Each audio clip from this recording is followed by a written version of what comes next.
You've probably heard of the fable about the boiling frog. You put a frog into a pot of boiling water and it jumps right out.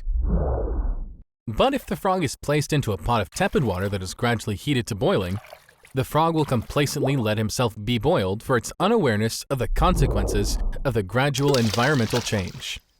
It might be a parable rather than a scientific fact, but the metaphor does remind us that we should remain alert to any potential risks. What if we are the boiling frogs being simmered in the pot of balmy water? We constantly keep burning fossil fuels like oil, coal, and gas, which are full of carbon from ancient organic matter. CO2 and other greenhouse gases are thus released into our atmosphere, letting heat in but not out. Therefore, too much CO2 blocks our air exchange valves, and the plants around us are having trouble absorbing the excess emission.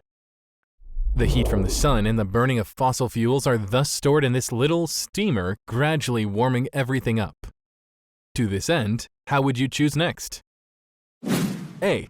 Jump out of the steamer and step into the unknown. B. Suit measures to the local conditions and land on our feet here. Pick A. Well, that's another story, which will take a longer time to escape the Earth for survival.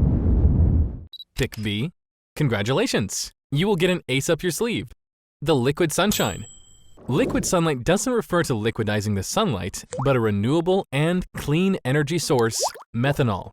It is a green liquid fuel obtained by simulating plant photosynthesis, which will use sunlight, carbon dioxide, and water as raw materials.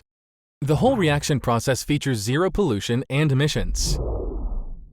With this ingenious method, CO2 around us could be turned into a necessary ingredient for energy production, reducing billions of tons of CO2 at last. At the same time, the liquid sunlight outshines other energy forms, remaining as the clean coal, cheap oil, portable electricity, and barreled gas. Thus, we can have stable energy storage in the long run. Each ton of hydrogen can store 33,000 kilowatt hours of electricity, and per ton of methanol can provide us 8,000 kilowatt hours of electricity. Having solved the threat to our survival from fuel pollution and greenhouse gases, liquid sunlight also can help us a lot in this boiling steamer. It can be used as a raw material for a wide range of products. It can also be used to make petrol or diesel, to produce hydrogen to support industrial production, to even make food, such as protein and food for us. That will guarantee the subsistence of human society. Fortunately, we are not frogs.